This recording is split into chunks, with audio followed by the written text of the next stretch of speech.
the purpose of the Public Accounts Committee is to scrutinize the accounts and to ensure that the executive is held accountable and does not dominate the committee.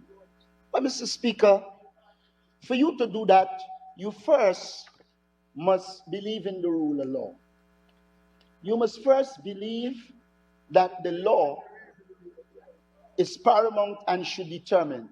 Mr. Speaker, in the 1990s in this House, we fought to get the Prime Minister to be what the Constitution says, the head of government business in the House. It took years before we got through. Mr. Speaker, I want to read from the Guyana Constitution. It is Article 102.2. Listen what it says. It says, if he or she is not otherwise the holder of an office of Vice President, the person holding the office of Prime Minister shall, not may, shall, by virtue of holding that office, be a Vice President. And he or she shall have precedence over any other Vice President. When I came in here today and I saw Prime Minister, Vice President, there are no Prime Minister and Vice President, I thought this is a serious violation of our Constitution. We can lead the way if you're serious about democracy by rectifying that. Because the Constitution, the law of Guyana is clear that he is Prime Minister and first Vice President. And so, Mr. Speaker, there's no basis for you to speak about the rule of law when you violate the law with impunity. Mr. Speaker, you know, you've been violated a lot, you know. A lot of people violate you in life. He has been so violated, he's obsessed with the word. Enjoy your violation. Mr. Speaker,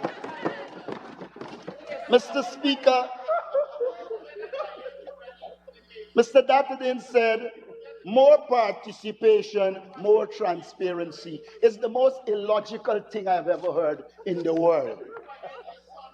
Mr. Speaker, we have to focus on ensuring that the Public Accounts Committee is independent and operates as such. I can buy a male voice for you. You need a male voice. Mr. Speaker, this motion is literally a motion. Honorable Member, Mr. McCoy, you're shouting in my ear. Mr. Speaker, this motion is a literal motion. The only difference is that in the other motion, it gets rid of the toxic things. This motion is getting rid of the good things. This motion seeks to remove and reduce the independence of the Public Accounts Committee. This motion is seeking to give the government a mechanism by which it can determine when meetings are held and when they are not held. And the very actions we are talking about are the actions that will definitely stymie the work of the Public Accounts Committee.